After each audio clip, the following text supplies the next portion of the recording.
Welcome to 1 TV news. ముందుగా bulletin లో headlines చూద్దాం.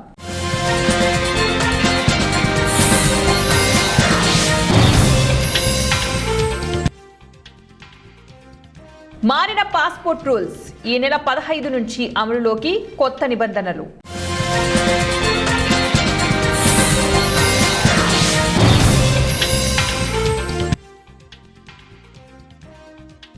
కేసీఆర్ ను అరెస్టు చేయండి, బీజేపీకి సీఎం రేవంత్ రెడ్డి సవాల్.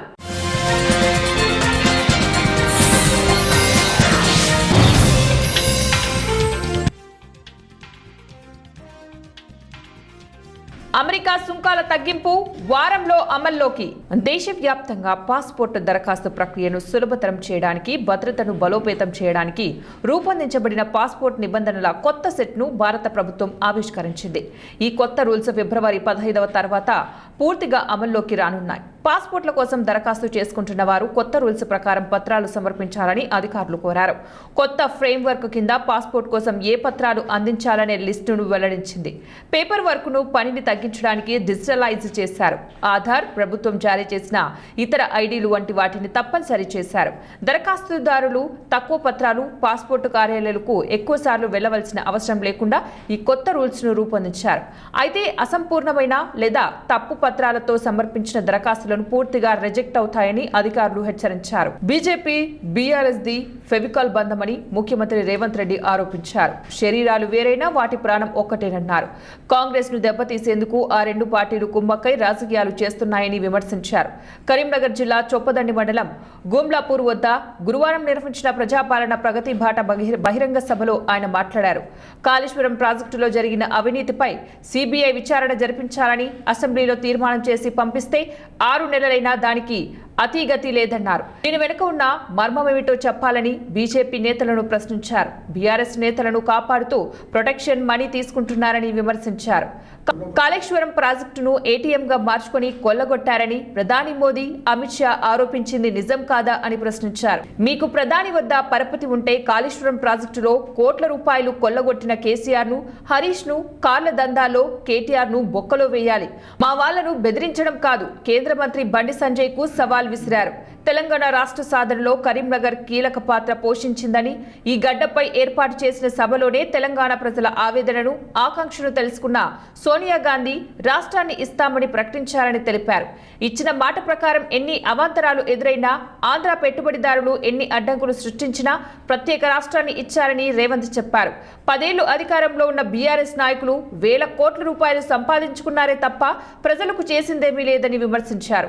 ఇప్పుడు కాంగ్రెస్ పార్టీ ప్రజాపాలన అందిస్తుంటే కుటుంబం అంతా ఒక్కటై విషం చిమ్ముతున్నారని, దిగిపో అంటూ దాడి చేస్తున్నారని సీఎం ఆవేదన వ్యక్తం చేశారు. భారత్ అమెరికా ద్వైపాక్షిక వాణిజ్య ఒప్పందం తొలి దశ సిద్ధమైంది. దీనిపై 4-5 రోజుల్లో సంతకాలు జరిగి సంయుక్త ప్రకటన వెలువడుతోందని కేంద్ర వాణిజ్య మంత్రి పీయూష్ గోయల్ చెప్పారు. తర్వాతి 1-2 రోజుల్లోనే సుమారు వారం రోజుల్లో భారత ఉత్పత్తులపై అమెరికా సుంకాల తగ్గింపు అమల్లోకి వస్తోందని తెలిపారు. చట్టబద్ధ ఒప్పందాన్ని సిద్ధం చేయడానికి నెలన్నర రోజులు పట్టవచ్చని, మార్చి మధ్య నాటికి దానిపై సంతకాలు పూర్తయ్యే అవకాశం ఉందని వెల్లడించారు. ఆ తర్వాత అమెరికా ఉత్పత్తులపై భారత్లో సుంకాల తగ్గింపు అమల్లోకి వస్తోందని తెలిపారు. చట్టబద్ధ ఒప్పందం తర్వాత భారత్కు మరిన్ని మినహాయింపులు దక్కుతాయని, అందువల్ల ఒప్పందం ప్రక్రియను వేగవంతంగా పూర్తి చేయడానికి ప్రయత్నిస్తున్నామని వెల్లడించారు. అమెరికా నుంచి 45 లక్షల కోట్ల రూపాయలు దిగుమతులకు అంగీకరించిన అంశంపై పీయూష్ గోయల్ స్పందిస్తూ, వేగంగా వృద్ధి చెందుతున్న భారత్కు భారీగా చమురు, డేటా సెంటర్లు, సమాచార రంగ పరికరాలు అవసరం. దానికి అదనంగా మన దేశానికి అవసరమైన విమానాల కోసం ఇప్పటికే చేసిన, ఇకపై చేయబోయే ఆర్డర్లు విలువే 7.2 లక్షల కోట్ల రూపాయలకు పైగా ఉంటుంది. ఇక పాత వాటికి అవసరమైన ఇంజన్లు, విడి భాగాల ఖర్చును కలిపితే ఇది 9 లక్షల కోట్ల రూపాయలు దాటుతుంది. భారత్ డేటా సెంటర్ల ఏర్పాటుకు ట్యాక్స్ హాలిడే ఇచ్చింది. దీనితో 9 లక్షల కోట్ల నుంచి 13.5 లక్షల కోట్ల మేర డేటా సెంటర్లు ఏర్పాటుకు పెట్టుబడులు వస్తే వాటికి సంబంధించిన పరికరాలను అమెరికా నుంచే దిగుమతి చేసుకుంటాం. ఇలాంటివన్నీ లెక్కిస్తే 45 లక్షల కోట్ల రూపాయలు ఎగుమతి పెద్ద విషయమేమీ కాదు అని పేర్కొన్నారు. కడప జిల్లా బద్వేలు మున్సిపాలిటీ కార్యాలయంలో కౌన్సిలర్ సమావేశాన్ని నిర్వహించారు. ఈ సందర్భంగా వారు మాట్లాడుతూ మున్సిపాలిటీ పరిధిలో ఆయా వార్డులలో చేపట్టే పనుల విషయంలో వార్డుకు సంబంధించిన కౌన్సిలర్లకు కనీస సమాచారం ఇవ్వడం లేదని, మున్సిపల్ అధికారులు ప్రోటోకాల్ నిర్లక్ష్యం చేస్తే ఉన్నత అధికారులకు ఫిర్యాదు చేస్తామని తెలిపారు. మున్సిపాలిటీకి మంజూరైన వివిధ రకాల నిధులతో చేపట్టబోయే అభివృద్ధి పనులకు టెండర్లు వేసి నేటికి పనులు ప్రారంభించని కాంట్రాక్టర్లపై చర్యలు తీసుకోవడంతో పాటు సంబంధిత పనులను రద్దు చేసి తిరిగి టెండర్లకు పిలవాలని కోరారు. ప్రభుత్వ హాస్పిటల్స్ ఆవరణంలో ఏర్పాటు చేసిన సెంటర్కు doctor G Venkata Subbaiah memorial dialysis సెంటర్గా పేరును మార్చాలని సమావేశం దృష్టికి తీసుకురాగా అజెండాలో పొందుపరిచి చర్యలు తీసుకుంటామని కమిషనర్ హామీ ఇచ్చారు. కోటా వీధిలో ఏర్పాటు చేసిన అర్బన్ హెల్త్ సెంటర్ పనులు పూర్తయిన నేపథ్యంలో వీలైనంత త్వరగా హెల్త్ సెంటర్ను ప్రారంభించి ప్రజలకు అందుబాటులోకి తీసుకురావాలని మున్సిపల్ అధికారులను కోరారు. ఈ కార్యక్రమంలో municipal commissioner Narasimha Reddy, municipal chairman Rajagopal Reddy, municipal vice chairman Venkata Sai Krishna, Gopalaswamy, కౌన్సిలర్లు, అధికారులు పాల్గొన్నారు. కలెక్టర్ గారు వచ్చినప్పుడు కూడా నేను కూడా పోయింది. సార్ కూడా కలెక్టర్ గారు అందరూ చేస్తారు, సార్ వర్క్ బాగా చేస్తున్నారంటే ఆయన తను చేసినందుకు కూడా మన సభా తరఫున కూడా అందరికి ఆయనకు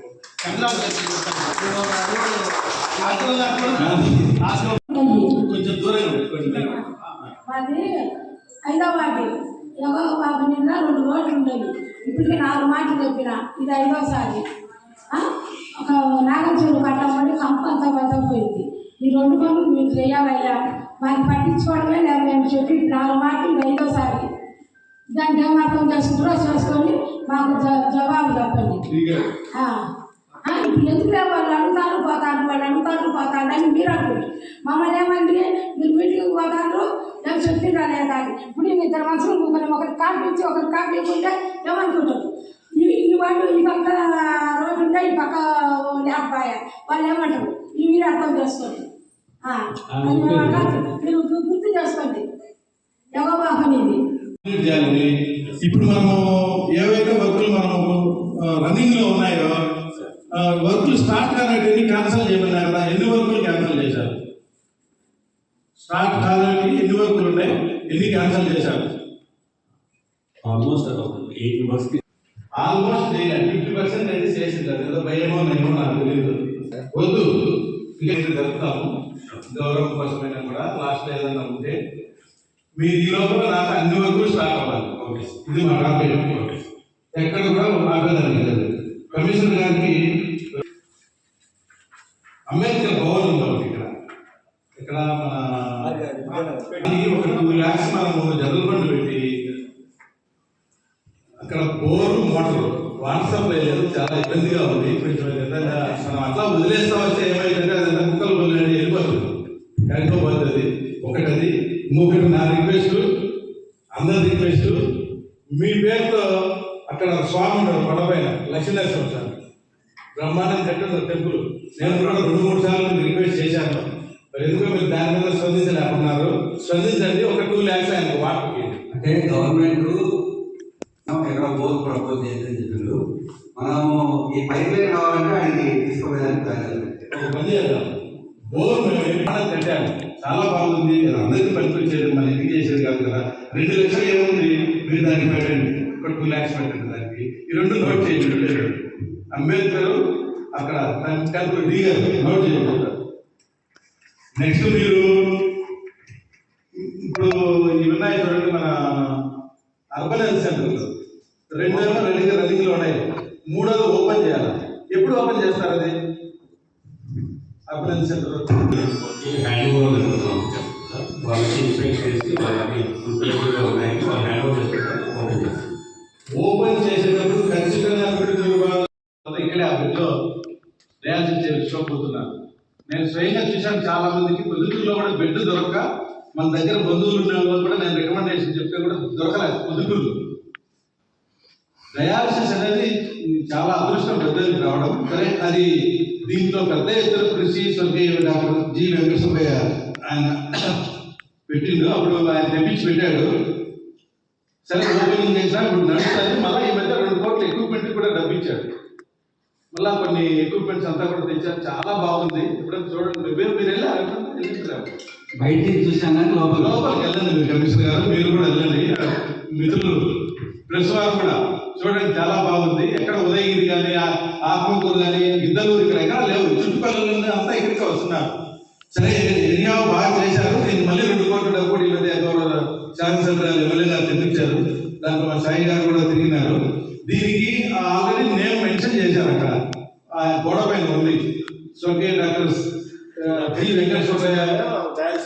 డయాలసిస్ సెంటర్ ఉంది. దానికి అదే నామకరణము మన మున్సిపాలిటీలో అప్రూవల్ ఇవ్వాలా, మనం ఇస్తున్నామని చెప్పి మీకు ఒక లెటర్ ఇస్తున్నాను. దీన్ని తీసుకోండి మీరు. ఇంకొకటి దీంట్లో కూడా వచ్చిన రిక్వెస్ట్ కూడా దీని ప్రకారం 33 కోట్లు దాదాపు మద్దతుకు వస్తుందా?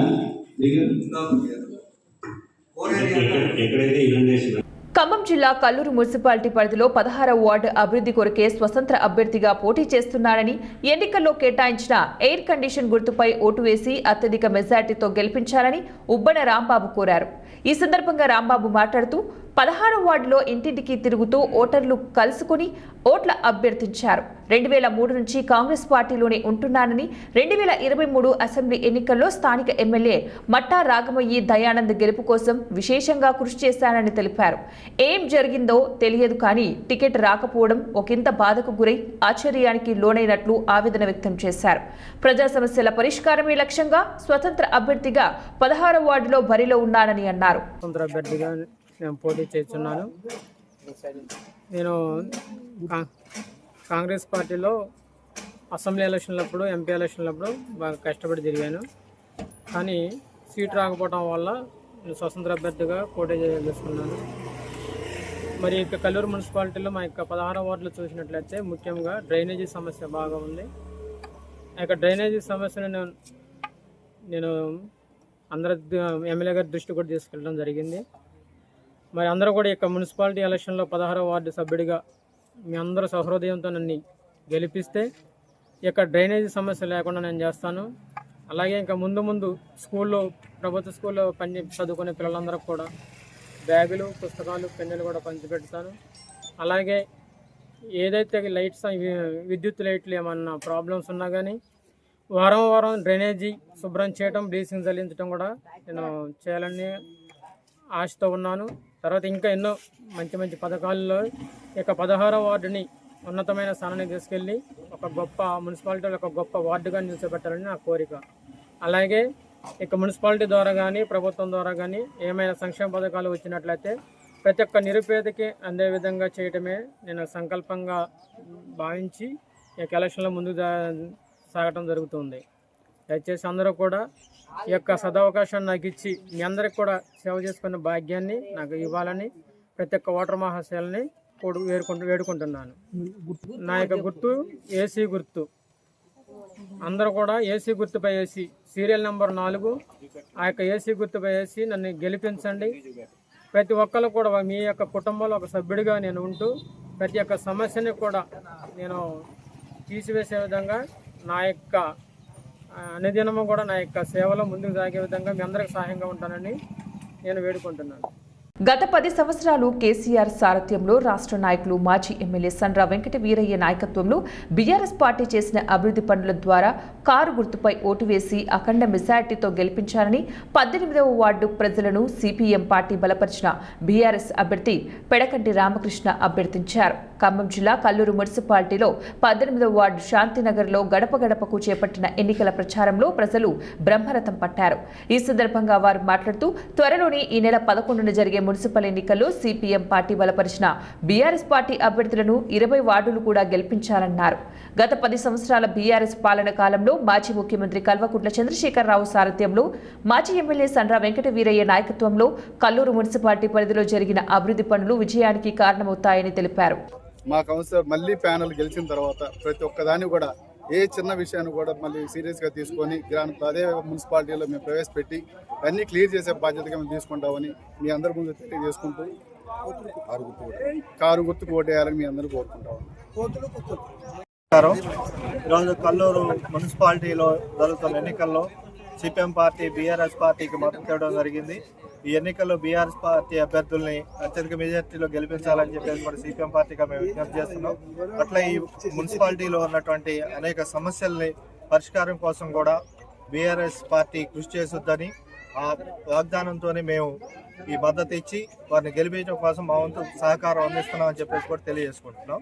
ప్రతి ఒక్కరు కూడా ప్రభుత్వ డిగ్రీ కాలేజీ కోసం, అట్లే అండర్ గ్రౌండ్ డ్రైనేజీ కోసం కూడా మనం ప్రయత్నం చేస్తున్నాం. అది వచ్చి సాధన కోసం సిపిఎం పార్టీ పూర్తి మద్దతు ఇవ్వడం జరిగింది. బీఆర్ఎస్ పార్టీ 18వ వార్డు నుంచి మన పెడకంటి రామకృష్ణ గారు పోటీ చేస్తున్నారు.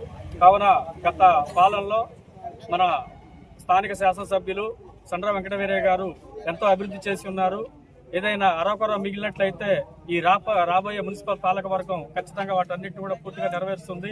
కావున ఏ వార్డు అయినా సరే, ముఖ్యంగా ఈ 18వ వార్డులో పెడకండి రామకృష్ణ గారి గుర్తైనటువంటి కారు గుర్తుపై మీ అమూల్యమైన ఓటు ముద్ర వేసి అత్యధిక మెజార్టీతో గెలిపించాల్సిందిగా కోరుచున్నాం. బీఆర్ఎస్ అభ్యర్థి వార్డుల్లోని కూడా కారు గుర్తుపై మీ అమూల్యమైన ఓటు ముద్ర వేసి అత్యధిక మెజార్టీతో గెలిపించాలని కోరుచున్నాం. పేదలకు వరంలా మారిన ముఖ్యమంత్రి సహాయ నిధి 3,82,261 లక్షల రూపాయలు విలువైన సీఎంఆర్ఎఫ్ చెక్కులను లబ్ధిదారులకు పంపిణీ చేసిన ఎమ్మెల్యే భోండా ఉమామహేశ్వరరావు పంపిణీ చేశారు. గురువారం ఎమ్మెల్యే కార్యాలయంలో 58వ డివిజన్ మరియు 33వ డివిజన్ కు సంబంధించినటువంటి పలువురు లబ్ధిదారులకు 3,82,261 రూపాయల విలువైనటువంటి ముఖ్యమంత్రి సహాయ నిధి చెక్కులను ప్రభుత్వ విప్ సెంట్రల్ నియోజకవర్గ శాసనసభ్యులు బోండా ఉమామహేశ్వరరావు పంపిణీ చేశారు. ఈ సందర్భంగా మాట్లాడుతూ ముఖ్యమంత్రి సహాయ నిధి అనేది పేద వర్గాల ప్రజలకు నిజంగా ఒక వరం లాంటిదని తెలిపారు.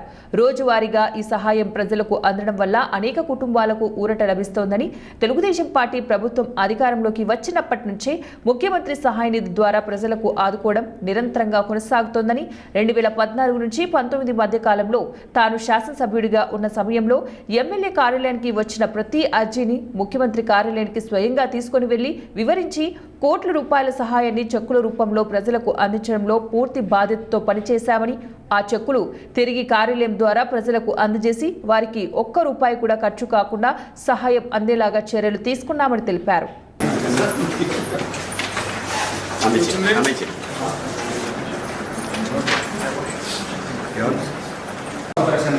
పెట్టుకోండి అమ్మా, 1,18,000 వచ్చింది. చేసిన సహాయం మనకి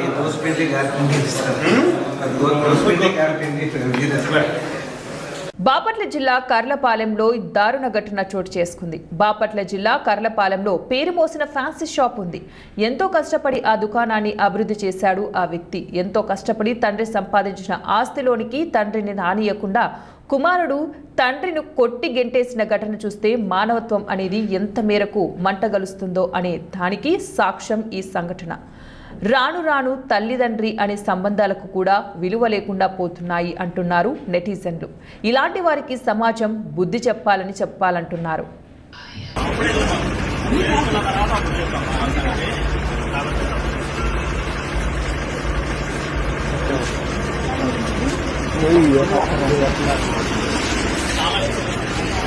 ప్రభులేంటి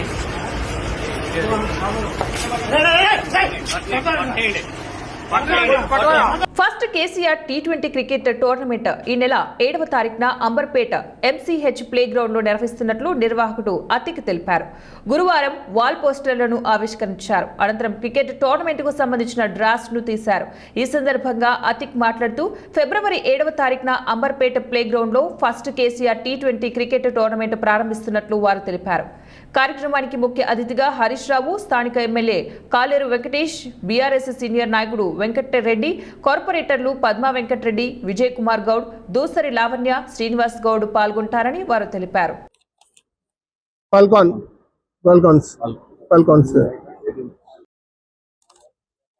प्रिंस 18 पटेल नगर की टीम है।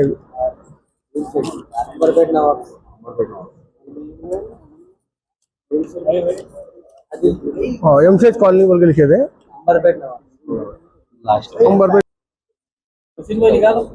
हाँ निकालते चलो अच्छा मोहसिन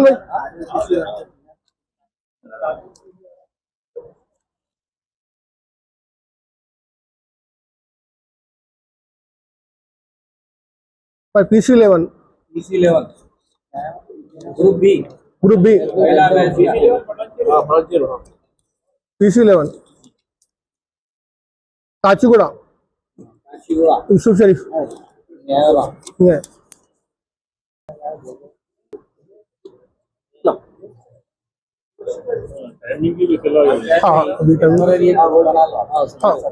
पूरी टीम के जो कैप्टन है ना रामबाराव के साथ जो है ना एक साथ मैं अंबर पर ग्राउंड टीम दीजिए तो उस हिसाब से आया Ali strikers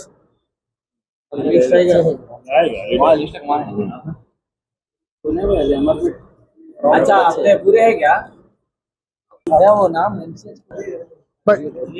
free Z sports भाई की टीम है चिलकल कोड़े की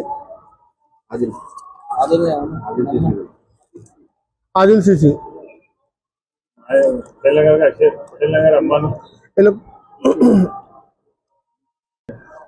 सुबह బులెటిన్ ముగించే ముందు మరోసారి హెడ్లైన్స్.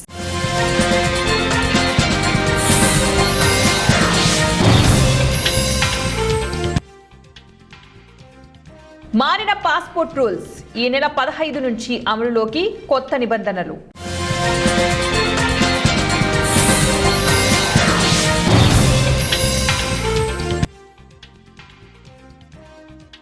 కేసీఆర్ ను అరెస్టు చేయండి, బీజేపీకి సీఎం రేవంత్ రెడ్డి సవాల్.